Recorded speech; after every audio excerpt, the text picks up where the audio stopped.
Okay.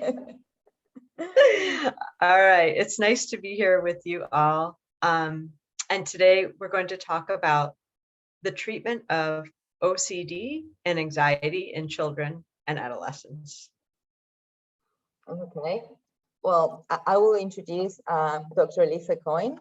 It's an honor to have you here. She is the founder and the senior clinical consultant of McLean OCD Institute for Children and Adolescents. She's also assistant professor at Harvard Medical School. And she's the founder and executive director of New England Center for OCD and Anxiety. She's a past president of ACBS, a great president of ACBS, very committed to diversity, equity, and inclusion. I know you're also very committed to climate change. So it's great to have you. You're also very humble. But she's an expert on this topic. So we're really very happy to have you here. Thank you very much, Lisa.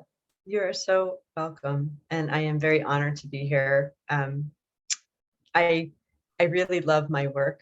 And also I know that there are so many people around the world that struggle with OCD and anxiety and don't have access to people who have good training in it. So that's what's important to me here, is to give you some tools that may be useful to you in your travels, in your work. So I'm honored to be here. It means a lot to me to have been asked to speak for you today. So I want to talk a little bit about spiraling in anxiety and OCD. And when we think about these issues, right, I want to think about patterns of behavior that are spiral and pull people in and get stuck.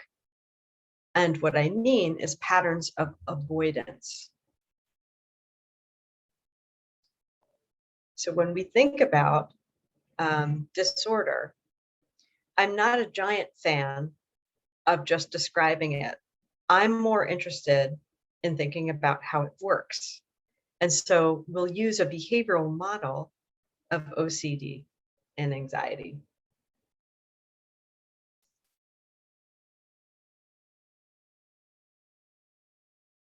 So when young people or anyone experience fears, obsessions, recurrent intrusive thoughts, or worries, and those thoughts come with distress, the first thing that people want to do is escape it. And so they engage in behavior to avoid it or escape it.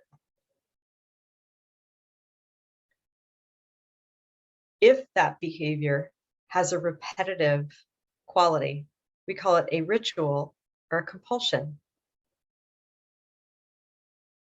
The reason that people engage in behaviors like this is because they work. They bring relief, although it might be momentary relief. So the very first thing to understand about anxiety and OCD, including the emotional, cognitive, and physiological private events that occur, and also the behavioral responses of avoidance or escape, is that that's a spiral, right? And it works. It's a negative reinforcement spiral. And I imagine many of you have good behavior analytic training, so you know that means that when something is negatively reinforced, a behavior removes an aversive or an uncomfortable state, right? So we do it because it works. Lots of times when I first meet clients with OCD, especially young people, they think, am I crazy? Are they crazy? They know I'm crazy. Haha. And the answer to that is, of course, no. They're doing behavior because it works. And sometimes starting by telling them that and describing this situation to them is very normalizing. So when we think about avoidance behavior in the context of anxiety, it's really important that we think about behavior functionally rather than in terms of what that behavior might look like, right? And I have a list here of things to consider as potentially avoidance-based behaviors, right? Worry, for example, engaging in problem solving about some possible future, feared future. That is a behavior that people engage in to mitigate that fear, right? That's an avoidance behavior. When people are scared that they might be contaminated, right? In OCD, they might say, but it's okay, it's not real. That is an avoidance behavior too, reassuring self-talk. Sometimes we don't see repetitive behaviors. Sometimes we just see avoidance, flat out avoidance of feared situations. Or lashing out in anger, which on the face of it doesn't look like it's related to anxiety, but can often show up in young people with OCD when they can't engage their parents, for example, in helping them with their rituals. Another way that people cope is pretending to be okay. They try and bottle everything up. They don't talk about it. They pretend it's not happening, and they muscle through their days. There are many ways to avoid. And so one of the very first steps in understanding anxiety and OCD in young people is to start looking for what is the behavior that they engage in to avoid whatever it is that's triggering their fear or discomfort. And does that behavior bring them relief, even momentarily? And of course, we know that when people engage in short-term behaviors that bring relief, it contributes to the maintenance of the spiral of the stuckness, right? The more I have a recurrent intrusive thought, the more I do rituals, right? And so it gets worse and worse and worse, and it leads to long-term impairment.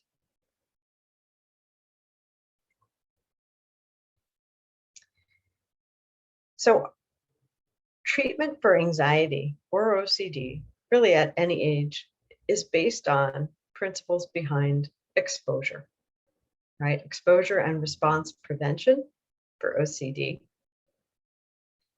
And these are both based in both classical and operant extinction theory, right? So if I think this is contaminated, and if I drink it, I might die, the more I practice drinking it and not dying, I'm unpairing, I'm breaking that, contiguous, that time linked association between my neutral stimulus, which has become a conditioned stimulus, and my conditioned response, okay? So we block avoidance. And of course, with operant conditioning, you're going to engage in whatever the approach behavior is, and you're not going to engage in a ritual or a compulsion or any avoidance. And the way this used to be explained was that practice over time results in habituation, where anxiety declines. Can I just draw on the screen? Okay.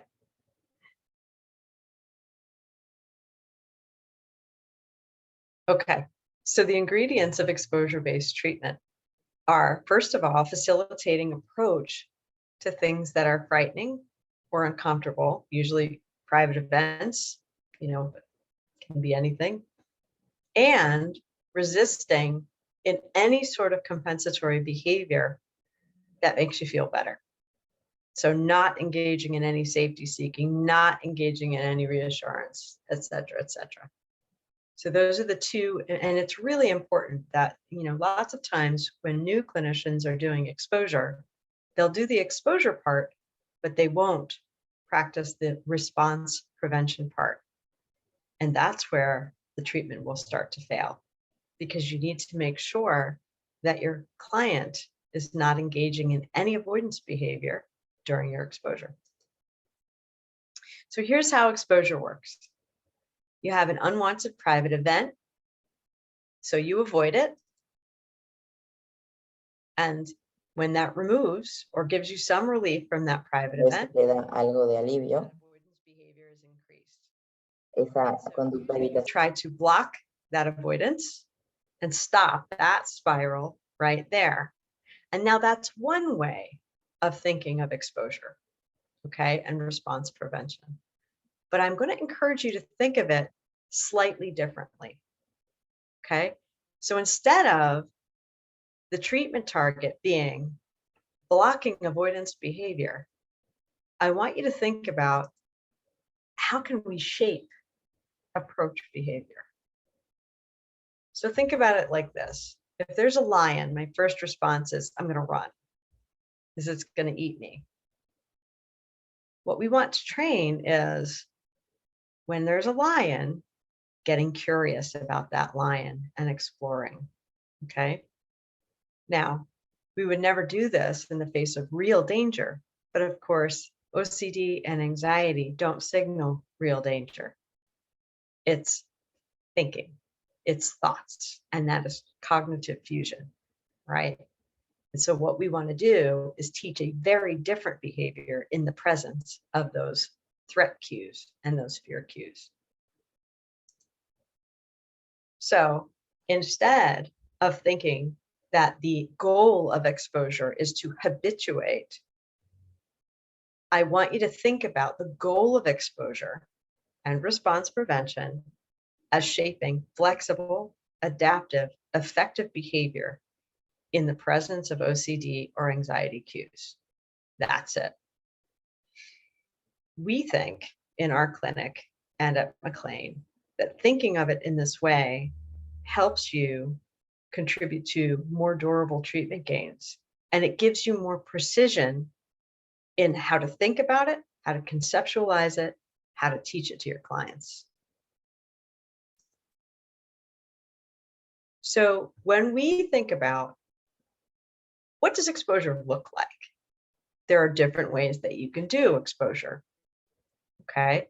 And ERP stands for exposure and response prevention, if you are wondering. So in vivo ERP means confronting actual situations that elicit anxiety. For example, I was working with a teenager today who has panic attacks when she hears the fire alarm, because she has a trauma history where a house next to her house burned down in front of her. No one was killed, but it was really frightening. So whenever she hears a fire alarm, sees fire trucks, hears sirens, she panics. And so the school reached out and asked, can you help come up with a plan for her to cope with or to address her panic and her fear? And so the very first thing we talked about was putting her in she has a dog. She walks her dog in our neighborhood. Next to my office is a fire station with fire trucks. So the very first assignment I gave her was, I want you to take your dog for a walk, and I want you to pause in front of the fire station every day. And I want you to look at the trucks, and I want you to listen to the sounds that you hear, and just notice whatever thoughts are coming up. So that's in vivo exposure and response prevention, confronting real situations that elicit anxiety.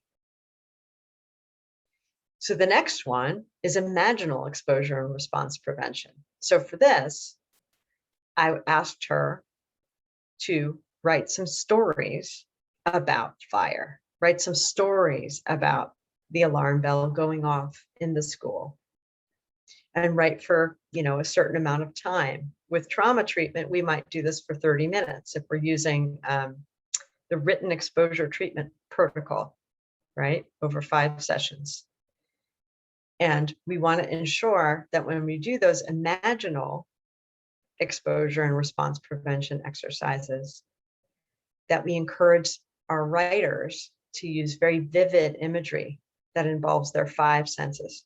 So describing the scene with 5 senses. What did you hear? What did you see? What did you smell? And so on.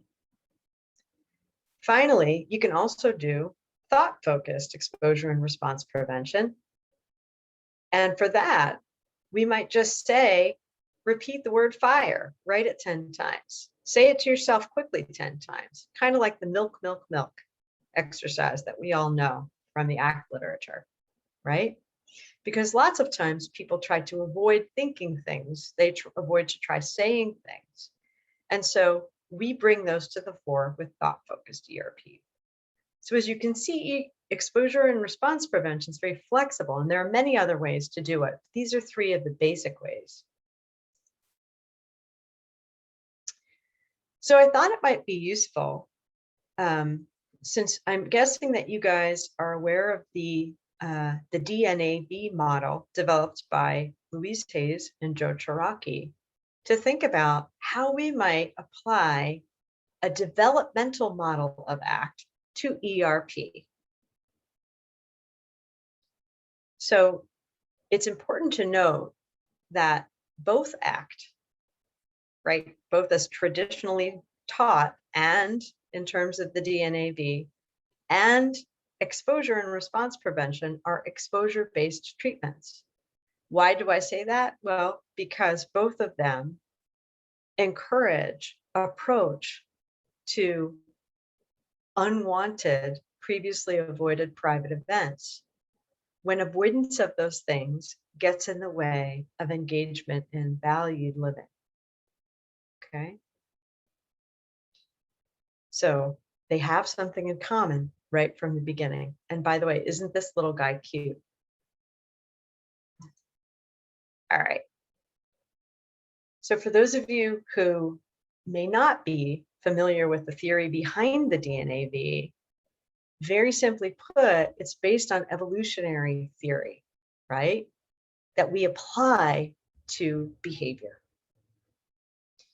So if you think about this, we try out different behaviors. We vary our behavior across environments, and we need to track how that behavior affects our environment. Does it give us something that we want? Does it remove something that we don't want, right? So these behaviors, based on their consequences, are selected, right? So reinforcement or punishment selects behavior for retention. And then we repeat what has worked for us in the past.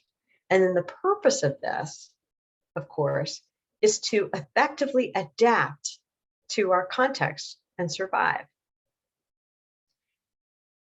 A simple way to think about this is humans and most organisms have to be able to engage in trial and error learning.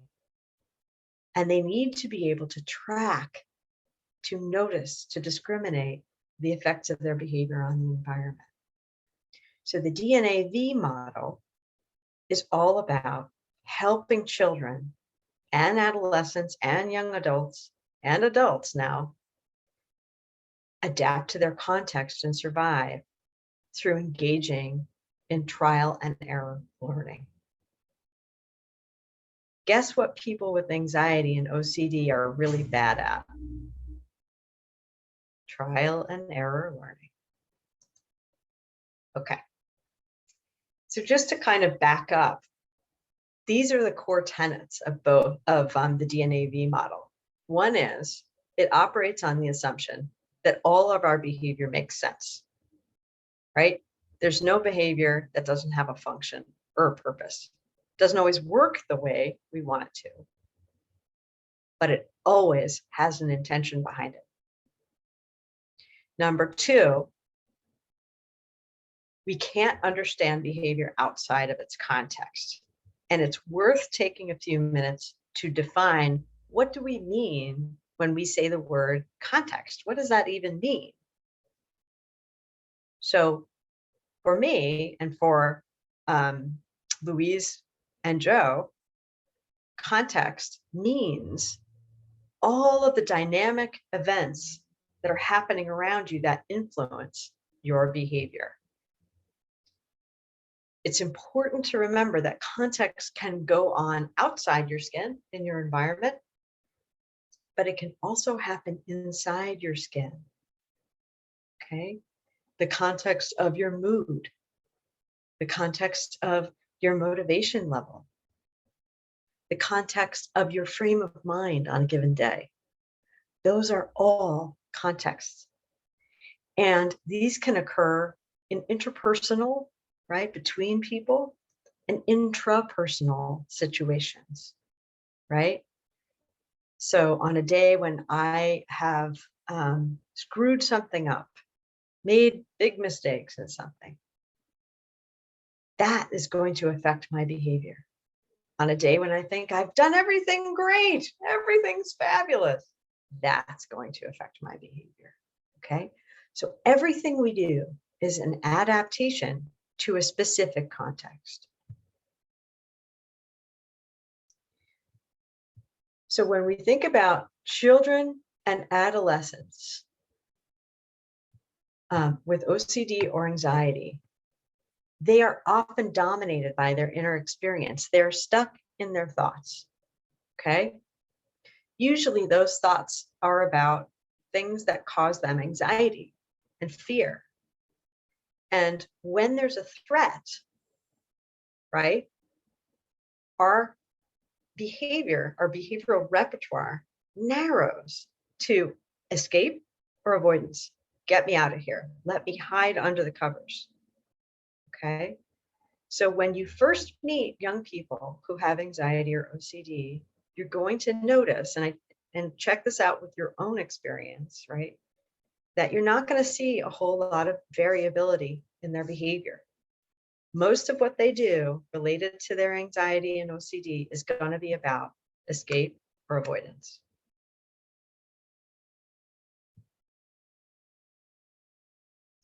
So as we said before, the goal of exposure is increasing the variability of behavior in the presence of whatever the feared thing is. So when I'm anxious, I can play outside, I can hide in bed, I can dance, I can laugh, I can run, I can eat, I can do my homework. Okay? It's teaching flexible behavior, variable behavior. So we're wanting to broaden that response repertoire, that response class, to more than avoidance. So the purpose of the DNAV model and teaching it is to shape taking perspective on your behavior. And it's really about helping kids increase the variability in behavior through what we call discovery. Okay. So for example, when you have a child who might be struggling with social anxiety, I promise you, they're going to be very quiet. They're not going to speak much in public. They might not make eye contact. They might not join sports teams. They might not want to go to birthday parties, right? And so the goal is to see if we can broaden that avoidance behavior and get that child out in the world. So for example, let's say I have a child who's really, really socially anxious and they don't want to go to a birthday party. And we somehow get them to go to a party, this birthday party. Let's pretend it's post-COVID for a second. And what happens is, while they're out at that party, if we've taught them well, and they're really able to notice what's going on around them with their 5 senses awareness, and if they're able to detach just a little bit from their advisor, from their mind, right? They might contact some reinforcers which might shape their behavior. So maybe they say something and the other kids laugh in delight, and that's reinforcing somehow. And maybe that child might start speaking some more and the kids are more engaged. And so we start to see if we can get kids out in the world with the skills and the ability to take perspective on their behavior. They may learn and they may be able to engage in that trial and error learning that's absent generally before treatment. So in order to do that, we have to shape up 3 different classes of behavior. Okay, there are 3 functional classes of behavior. And when I say functional class, I mean 3 different purposes of these classes of behavior. Okay. So in the DNAV model, we have an advisor. It's the piece of us that gives us advice. It's our verbal behavior. Okay. And basically, it's how we relate to the world in the absence of direct experience. Like, don't touch that, it's contaminated, would be something my advisor would say. And usually when you have anxiety or OCD in the picture, OCD or anxiety will hijack the advisor. Okay. Then you have your noticer. Your noticer is your connection with your 5 senses awareness, your emotional state, with the physical world. And although you can't ever turn off that part of you that gives advice, the advisor, you can always shift your perspective into noticing. And in fact, that's one of the very first things that we teach young people with OCD. We do discrimination training to teach them how to notice whether they're stuck in their thoughts or whether they're noticing the world with their 5 senses. So the discoverer, that's a class of behavior involved in trying new things, in exploration, curiosity, and learning from your direct experience, right? So the goal is to teach the child with OCD or anxiety to be able to shift their awareness across these different classes of behavior or perspectives whenever it's helpful in their context. Okay. So how do we integrate these 2? How do these 2 go together? Well, here's what we know, right? If you look at the literature on exposure and response prevention, whether it's in children and adults, a significant proportion, even though it's our gold standard treatment for these things, a significant portion of people who are treated do not benefit. Another few don't maintain their gains. And it's a really good question for us as behavioral scientists to think about, why might that be?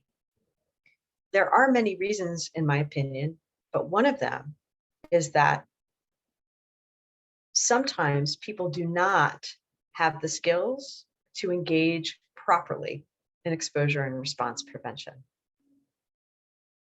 So the very first thing we do is we use the DNAV to give them those skills that they can then bring in to their ERP practice. So noticing, for example, if you're going to do exposure, I'm going to drink my contaminated water, right? If I don't have the ability to really notice what I'm feeling, to be curious about it, to be aware of it, I'm not going to benefit from the exposure, even though I'm going through the motions. So we might support the development of noticing skills, contact with the present moment, right? Being willing to experience whatever is happening, whether it's wanted or unwanted. And also being able to distinguish what's actually happening as opposed to what the OCD or the advisor says is happening. Okay. So we incorporate teaching about noticing skills as we go with young people to support their engagement and exposure. Now, we need advising skills too, because the advisor is our threat detector. And it's also very, very good at problem solving, at evaluating our progress and predicting what might happen. So we need flexible shifting across the advisor and the noticer in order to plan how are we going to do exposure and what environment are we going to do exposure, right? In building exposure hierarchies, right? When we usually do exposure, we don't start with the hardest thing. We start with very small steps because we're shaping. And in order to know what those very small steps are, we need our advisor to help us figure that out, because our advisor holds our memory, it holds our experiences, it evaluates what's easier, what's harder. So we need access to that too. The last thing is, if we also need to be able to engage in trial and error learning. We need to try new things. And engaging in exposure is discovery, right?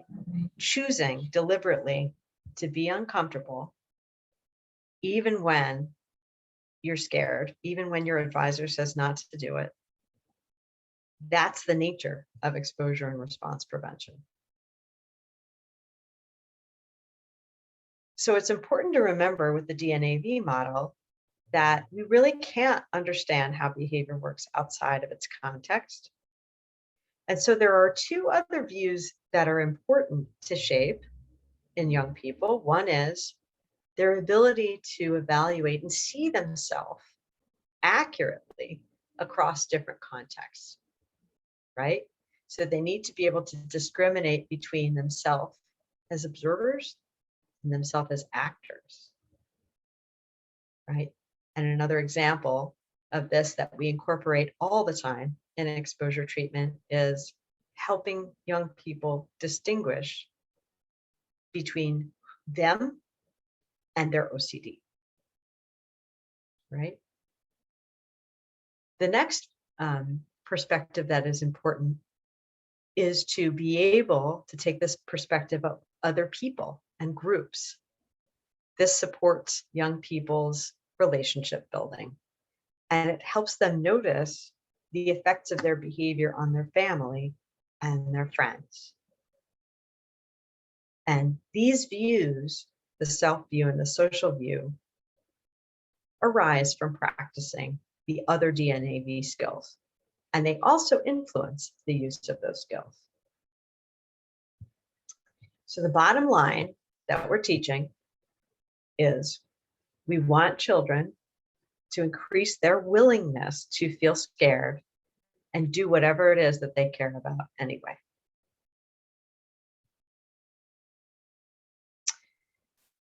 So you guys have been at the conference all day, so I'm sure you know what ACT is already. And just really simply, I want to kind of call on this idea of life beginning at the end of your comfort zone, right? And that really is at the heart of exposure-based treatment as well. Are you willing to be uncomfortable when that helps you take steps towards those things that truly matter and inspire you and give you a sense of vitality and aliveness? So if we have an evidence-based gold standard treatment for anxiety and OCD, why bother with ACT? Well, lots of reasons. I just do it as a rule. You can just do that. Or you can think about, I think it's particularly useful when clients are really reluctant to engage in exposure, when they are struggling with thoughts or fused to thoughts like it's too hard, I'm not ready. right? Cuando sienten que, por ejemplo, empiezan a exponerse a ciertos contenidos y dicen, no, esto es demasiado, estoy muy, As we mentioned already, have good skills that will help them engage in exposure. And there are different kinds of OCD if you're not familiar with it. Some are really about cognitive rituals, right? Rituals that are observable only by the person who is having them. And in order to really treat that and help your clients distinguish between what's a recurrent intrusive thought that just arises, and then what is the thing you're doing in your head to make that thought go away, they have to understand function. And to me, ACT is all about behavior analysis. So that's another time when it's particularly useful. And then finally, when you see young people and they're really rigidly attached to their whatever rules OCD or anxiety has for them, like don't go there, it's dangerous. Don't touch that, you'll die, right? When there's that rigid attachment and they're not able to really track their actual experience, that's another place that you might want to support those DNAV skills. So here's how we think of an ACT approach to OCD and anxiety. And we try to boil this down very, very simply in terms of these 4 things. And this is all in my book with Ben Sedley, Stuff That's Loud. Okay. We shape these 4 things. We shape curiosity about your experience. We shape willingness to feel whatever shows up. We shape valuing, which is number 3, giving a blank. And we shape flexibility of behavior, right? Diversity of behavior, variability of behavior for selection or retention.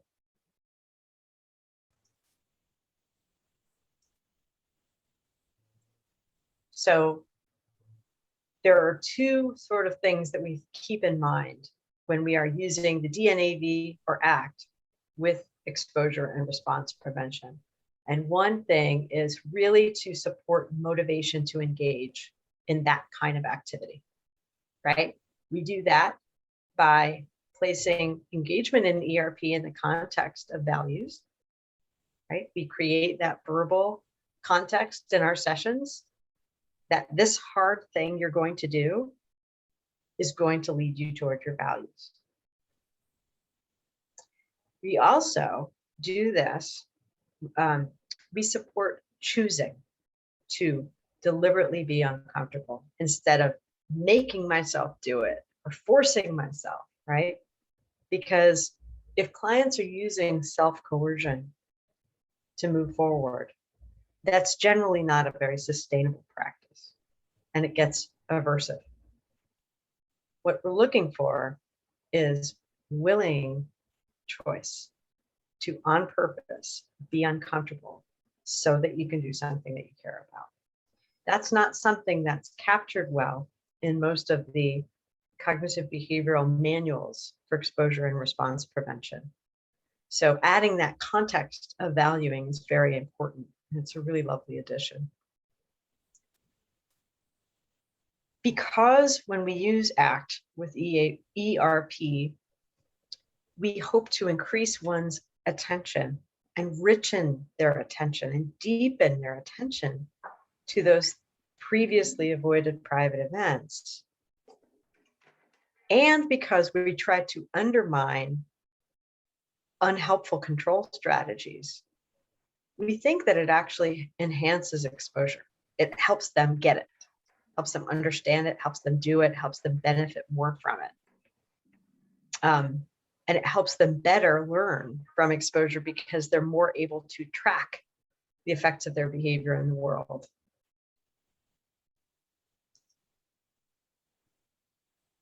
So what do we mean when we talk about shaping curiosity, willingness, and flexibility? Well, when you break it down, When we teach curiosity, that involves present moment awareness. It involves diffusion. You have to be able to disentangle yourself from your thoughts to really notice what you're feeling. Willingness is about acceptance. It's about making a space for what is uncomfortable. And it's also about undermining control strategies and placing ERP in the context of values, right? I might be willing since these control strategies don't work, and also because it's going to help me move towards my values.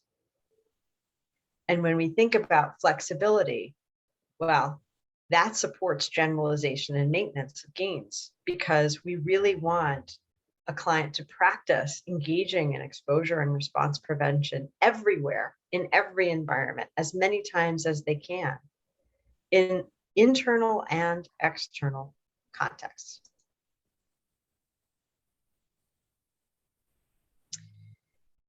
So going back to the definition of psychological flexibility, here's what we want.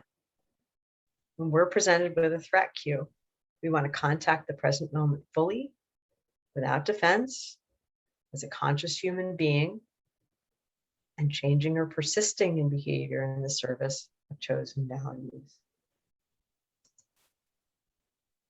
Okay, so now I'm going to give you, now that you've had sort of the overview of how we think about integrating these things, I'm going to give you some tools you can actually use with your clients. I don't know what this green line is on my screen, but I think it's kind of funny because I'm a perfectionist. And now I'm like, there's a green line on my screen. It's really bothering me. So this is pretty good exposure for me. Well done, whoever drew that. Okay. So you can't discover anything new unless you're willing to lose sight of the shore. There's just no way to do it. And I love that quote, because that is what we want to shape. And so the very first skill we teach is how to be curious. We talk a lot about curiosity with our young people. And we might say things like, slow down and notice on purpose. If we're shooting for diffusion, right, we might say, step back from OCD's story about that for a second. Just step back. We might encourage them to pay attention with their 5 senses. And most importantly, look for things that you did not expect. Look for things that surprise you, right?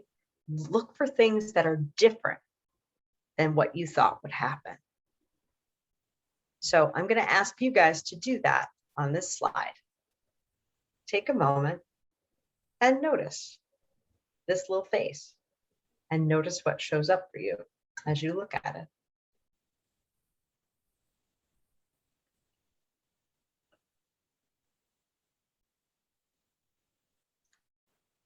Who here loves bugs? I don't love bugs. But look at this cutie. He's adorable. Who would have thought? Look at his little blue eyes. Look, he's ready to meet you at the door and invite you into his house. He looks friendly. So these are all unexpected observations about an insect that I never thought I would have. And it's really simply slowing down and noticing. And so when you set up curiosity, we set up curiosity exercises, right, as a precursor to doing exposures. So what we might do, and these are all in the Stuff That's Loud book, is say, we're going to practice using our curiosity today. What do you think would happen if we just held an ice cube until it melted? And that's it. You hold an ice cube and you really notice what happens as it melts. What do you feel? What happens to the water? Does the water get warm? Does it stay cold? How does it drip down your arm?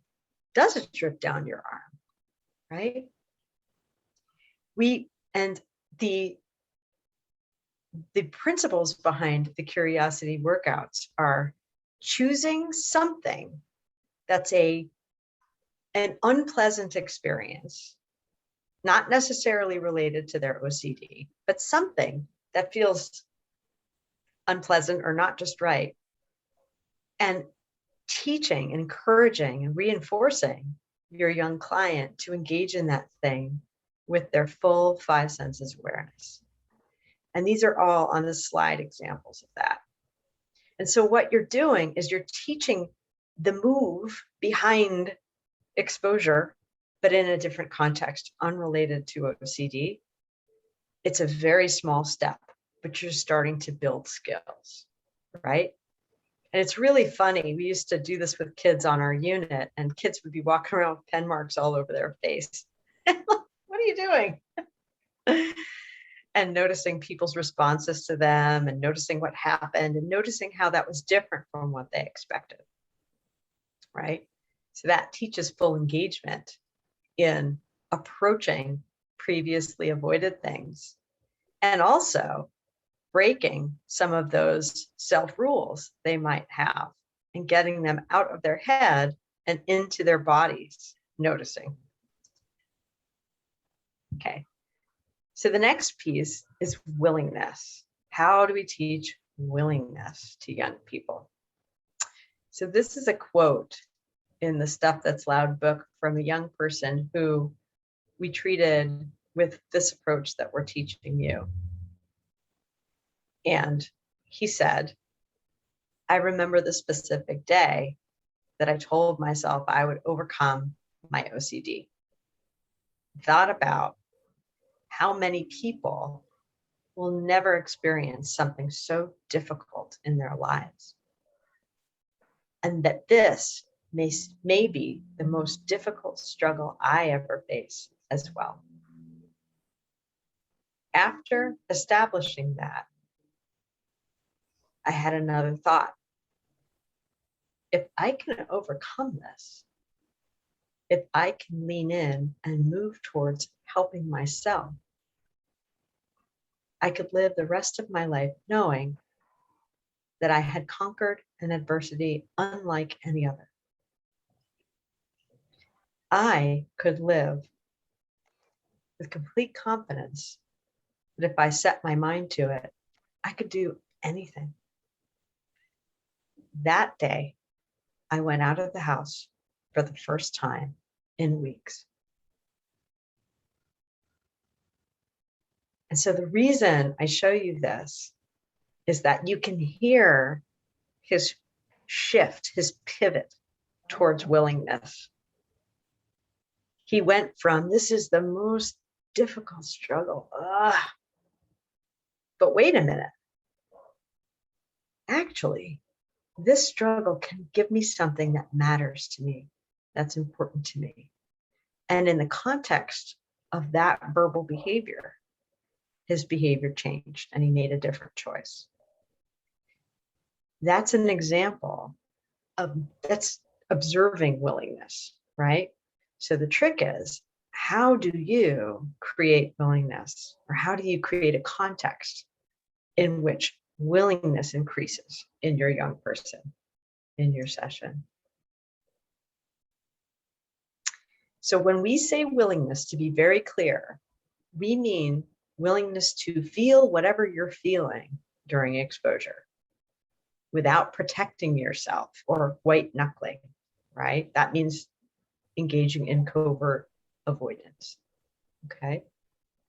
So if you do exposure and response prevention, sort of the way we were all taught back when I was a postdoc, we ask for, we put a child in a scary situation. We say, what are your subjective units of distress? How upset is this making you, right? That's SUDS. And we were looking for choosing things with high SUDS that cause lots and lots of anxiety, right?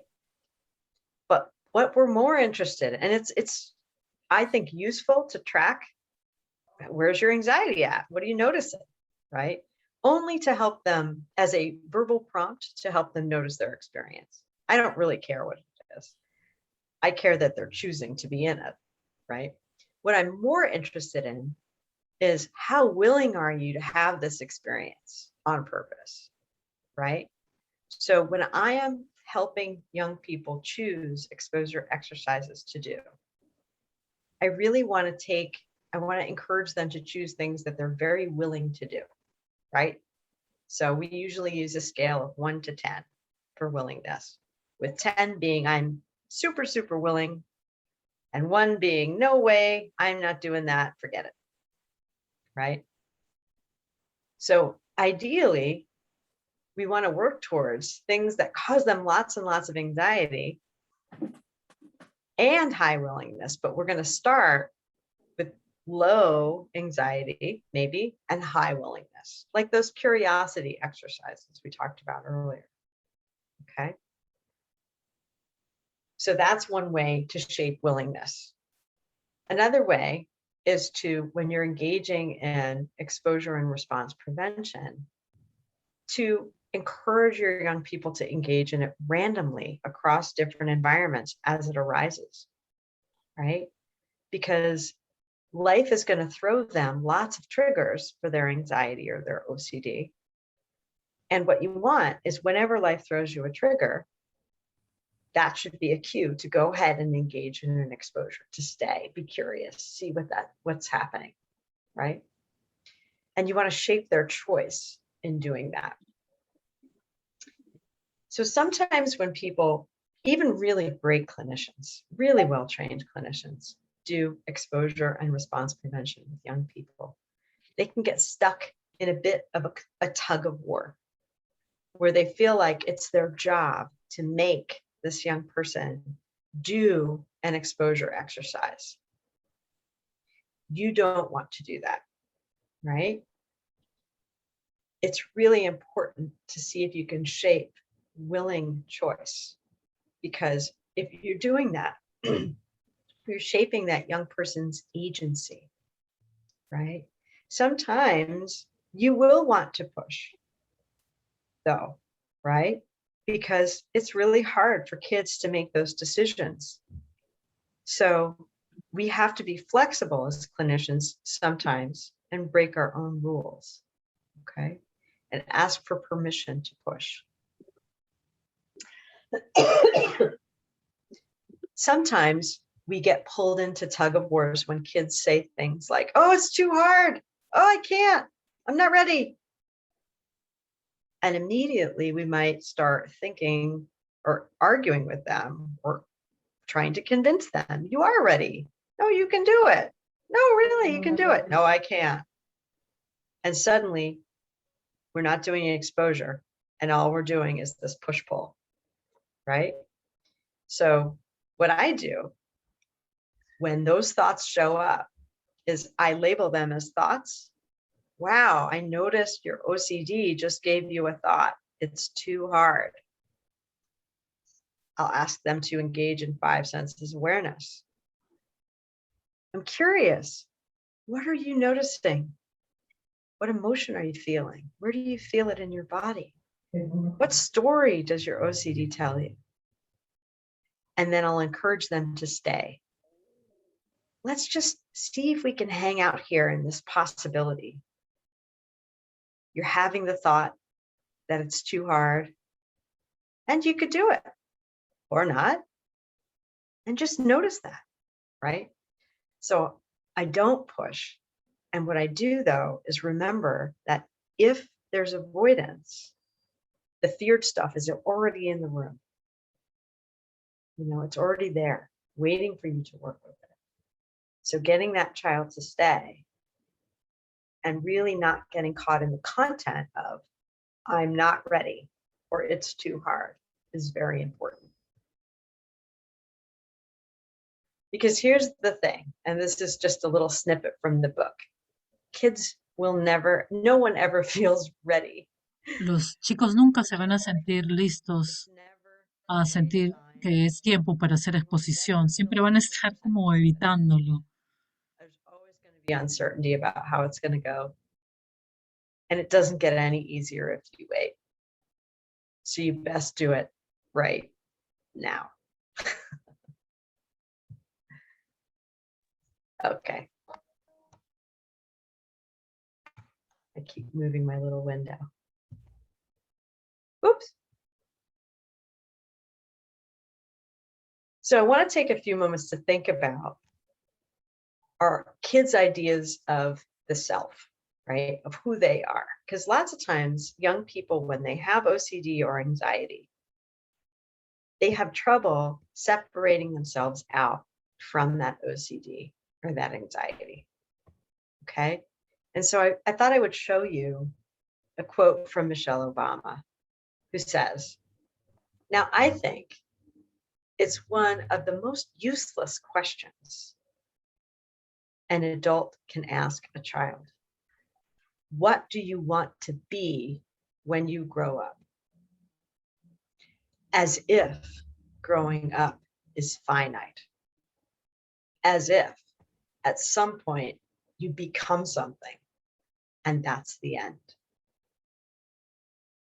And the reason I love this quote is because we are never finished growing and learning, right? I never, ever want to be an expert at anything. How boring would that be, right?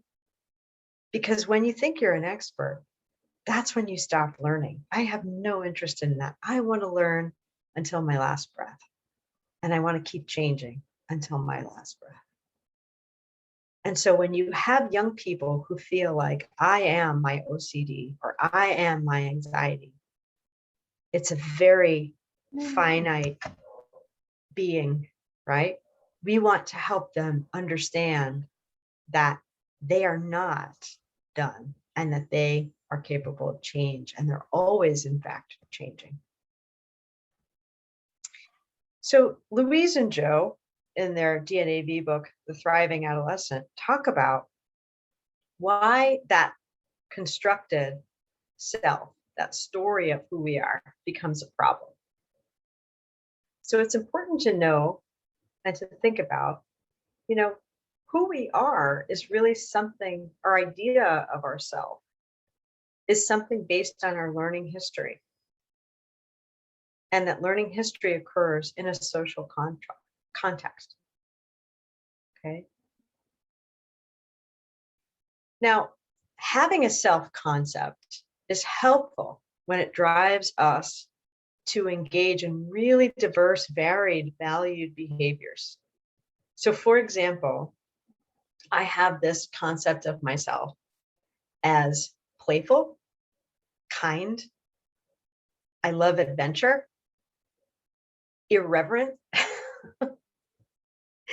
and I really love having fun and live and engaging in life in a joyful way, right? So that idea is going to help me make choices that are consistent with those values, right? Or with that story of myself. Now, self-concept is unhelpful when it tries to solve something in our history. Why do I have anxiety? Why do I have OCD? Why couldn't I do that right? Why did I fail at that thing, right? And that really involves sort of spiraling into that advisor perspective where you're stuck in your thoughts of endless self-evaluation. Unhelpful, right? And here's where ACT departs from traditional cognitive behavioral therapy, right? Because it believes that it's unhelpful to try to solve core beliefs about your competence, your capability, possibility, before engaging in behaviors about doing those hard things, right?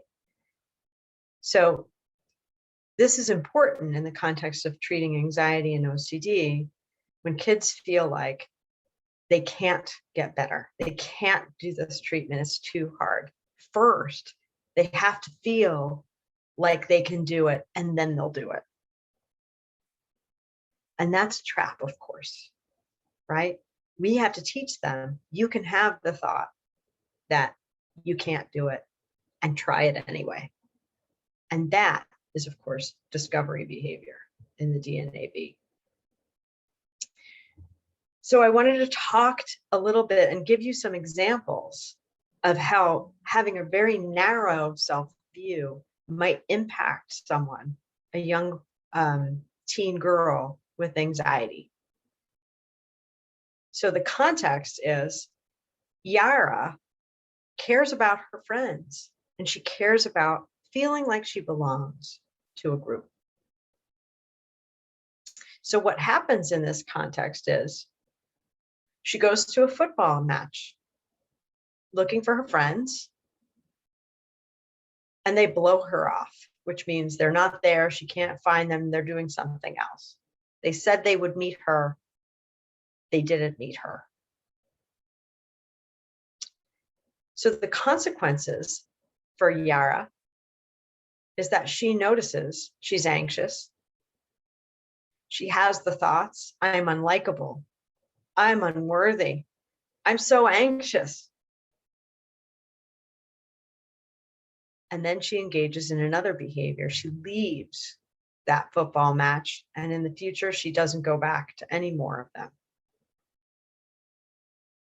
Right? And so those views, I am unlikable, I am unworthy, I am anxious. That's that narrow self-view. And when that organizes her behavior, it leads her to avoidance and escape, which is reinforced by short-term relief. But in the long term, she experiences more isolation, and she doesn't have the opportunity to learn anything different. And so from that standpoint, pursuing her values is really unworkable when she's engaged in avoidance. Now, let's think about Malik, who has anxiety also, but he has a broad self-view. Okay? He likes friends. He invites a friend to a football match. And what happens is the friend says, no, he's going with someone else. What happens next? Well, he notices he's anxious. He notices his advisor saying, I am unlikable, etc. Then he remembers, my advisor is a threat detector that tries to keep me safe. And maybe these thoughts were helpful at some point, but they might not be helpful to me now. So instead of leaving, he stays, even though he's having these uncomfortable thoughts and this anxiety. And that is a move into the discoverer space. And then he takes another step and he talks to his friend about feeling disappointed. And he says, why'd you go with that other guy? So he took another step, and we had more diverse behavior, more variability in behavior. And in the short term, he risked social rejection, feeling embarrassed. But in the long term, he had a really nice opportunity to develop his social skills. And if it worked out, a better relationship with his friend. Okay? This is how we teach broad, flexible, effective behavior, even when you're anxious or uncomfortable. So what then is a flexible self-view? Because that's what we want, right? When we're working with young people with OCD and anxiety. Number one, we want them to understand that their behavior is a part of them and not a literal truth, right? I engage in avoidance behavior rather than I am an anxious person. That's an important shift in verbal behavior. We want to teach them that they are more than their anxiety or OCD. So we're creating a hierarchical frame, right? If we think about relational frame theory, right? There's me, and then there's my OCD. I want to help them understand that we're always becoming, always learning. We're always full of opportunities to learn something new. So to stay curious, right? And that our past experiences don't add up to who we are. Help them notice they have a story of who they are and that they can step out of that story whenever they want and see what might happen when they do. It's scary and it's awesome. And so on and so forth. So what we're looking for is, you may have heard the term growth mindset, right? So it's something that refers to understanding that our skills develop over time, right? Instead of I'm smart, I studied hard, right? Instead of I'm anxious, I avoid a lot of things and I'm going to choose to avoid them less, right? So you want to support kids who are engaging in these discovery behaviors, these exposure-based variability building behaviors, to really notice their effort, even when it doesn't work out, right? Even when you ask someone out on a date and they say no, you ask, that's awesome. Good job. Ask again, ask somebody else, right?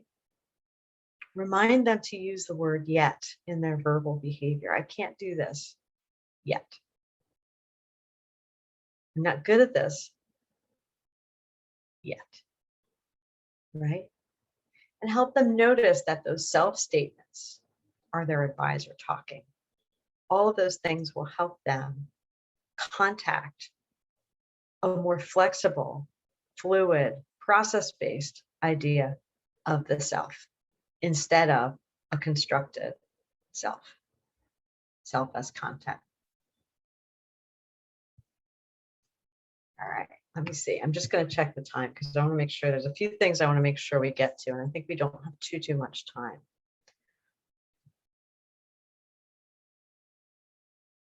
I think I'll skip this slide and let you guys just have a look at it later, because we've been talking about this pretty much all along. How do we help kids untangle from rigid rules, right? How do we help them use language flexibly to support workable, values-driven behaviors?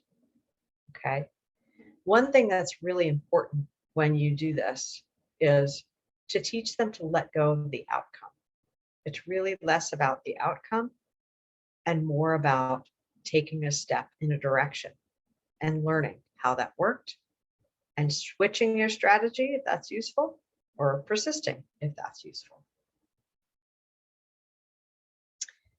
Okay, so let's talk about valuing.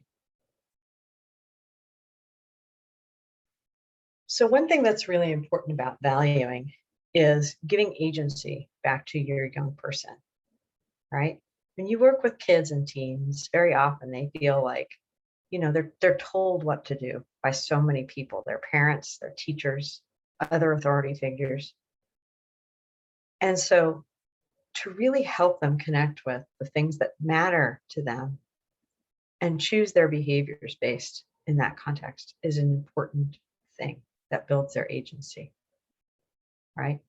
So this is a quote from another young person that we treated, who said, "It took me years to learn I had to be the one to make the change. No one else was going to do it for me because no one else had that ability. If there's one thing that you take from this, I hope that's it. You have the power to make your life better, but it's your choice."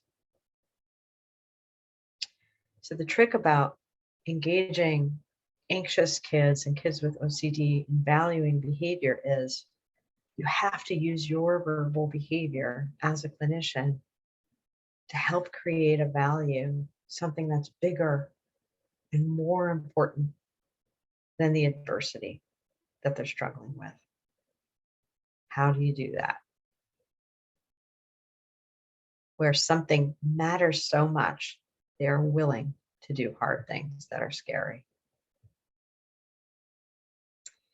And so sometimes I start with really simple questions like, tell me an important moment when you made a discovery about yourself. And actually, I have a good example of this that happened to me this summer. I have a master's degree in creative writing that I've not used. And I got this degree before I studied psychology when I thought I would be a writer. I haven't used it in about 25 years. And this summer, after that long a time, I started to write some poetry again.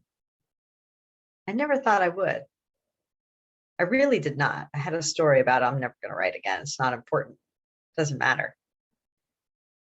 And what I discovered was that it was awesome to do that. It felt so alive and amazing. And I missed it. And actually, I didn't suck at it. That was also a discovery. And the important thing about this is to step out of a story, get out of your head so you can start noticing where valuing shows up. And so you might point to a feeling in a story like that and say, that's how you know it's important, right? To help teach young people where that is. So there are some fun things that we ask kids. These are very simple ones that we do to start values conversations. If your life could be the story you always wanted to tell, what would that be like? If you're stranded on a desert island, who would you want with you? One of my favorites that I use a lot lately is I tell them that they've just won a ticket to a spaceship to Mars, and they're leaving at the end of the day, and they're never coming back. And they have all their basic necessities. But what 5 things or people would they want on that spaceship with them? What would they not be willing to part with if they were never coming back to Earth? And you can do any variety on that theme, but that's a fun one.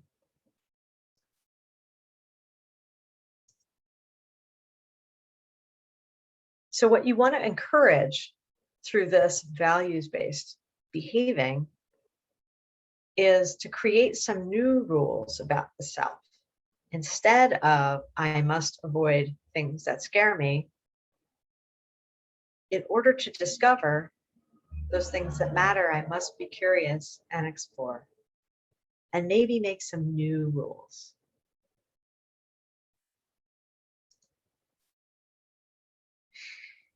And one thing that's very, very helpful that Ethan, the young person we talked about before, taught me is it's helpful to encourage kids to make a promise, not to you, not to their parents, but to themselves,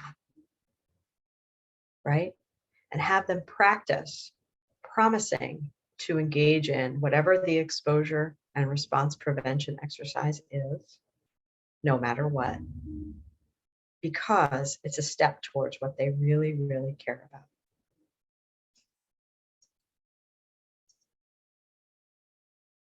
Okay, so we've talked a lot about flexibility. I'm going to skip ahead. I think that it's probably useful if I'm guessing that some of you are more aware of ACT than exposure and response prevention. Maybe I'm wrong about that, but either way, these are the steps, really, very simply put, of engaging in values-based exposure and response prevention. So first, make a promise to yourself about something that really matters that you will do.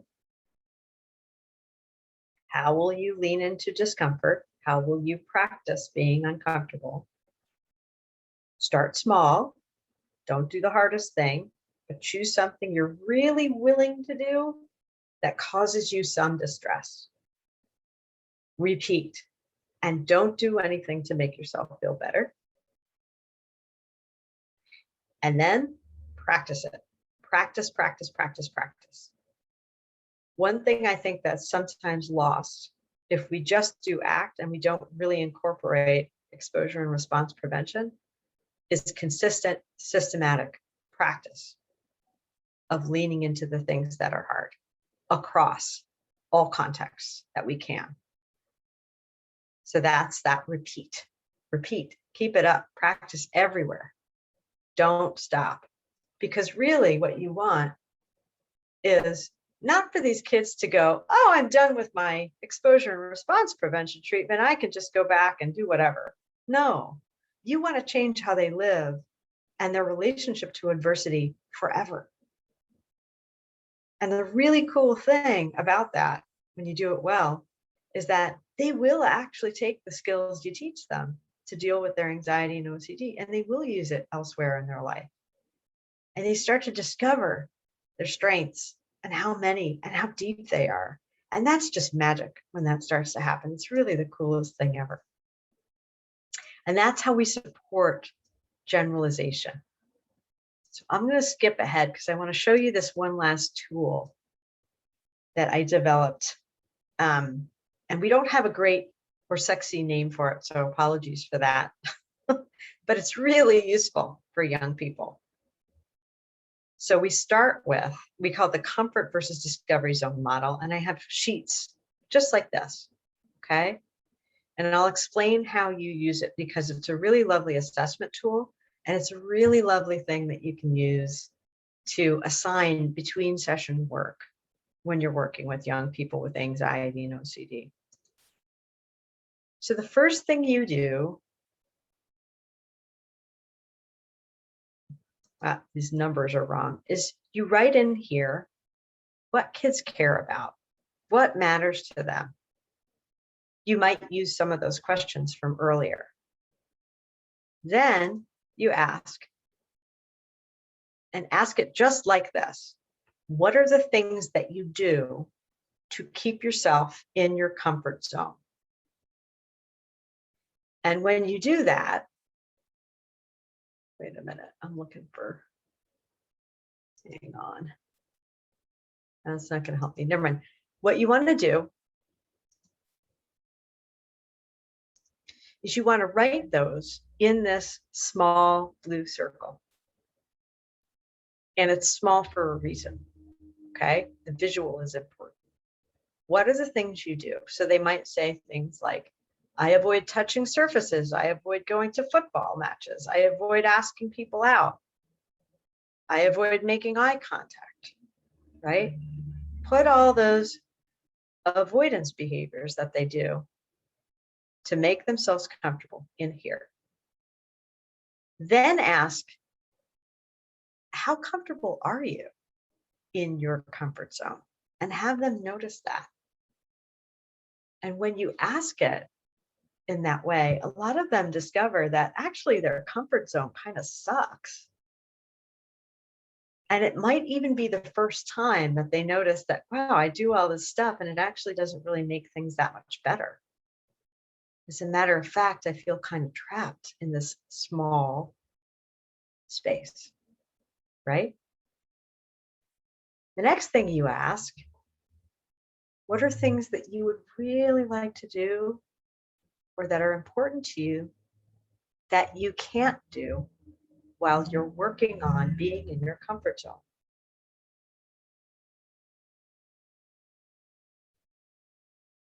Making friends, watching the football match, talking to people, whatever it is, right?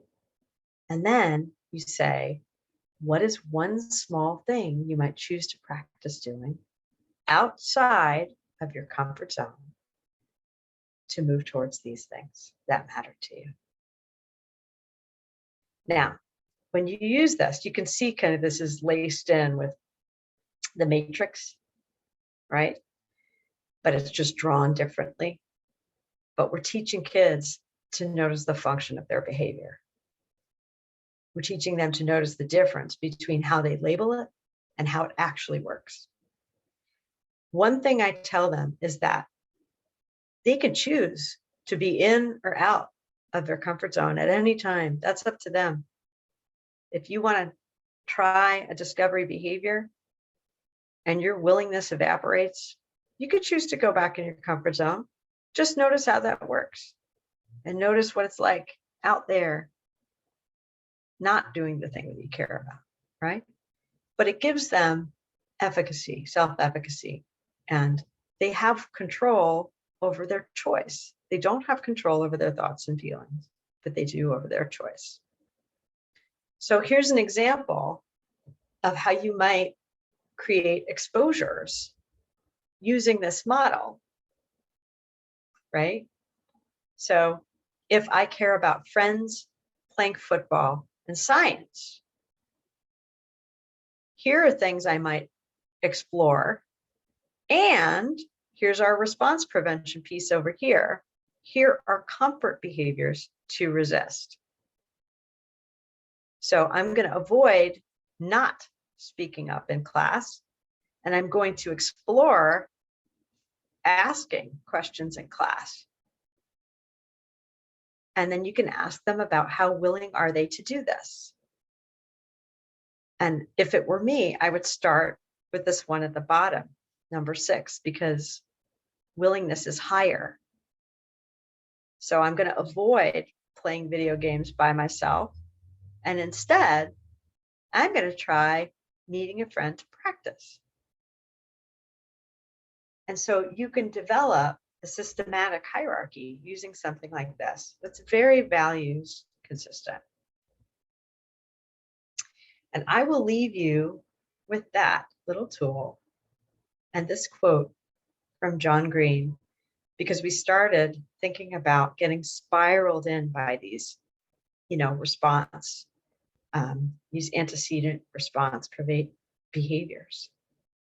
And John Green is an author who has OCD, and he wrote a number of novels, but this one, Turtles All the Way Down, is told from the perspective of a teenager who has OCD. And in the book, she says, spirals grow infinitely small the farther you follow them inward, but they also grow infinitely large the farther you follow them out. And so I hope that there was some usefulness in this for you all today. I hope you try some of these ways of incorporating ACT and the DNAV into your exposure and response prevention treatment. And just thank you for listening. I'm delighted to think that maybe some of you might go and work with kids with OCD and anxiety. So thanks so much for listening. Thank you very much, Lisa. You're welcome. It makes me want to do exposure now. Yay!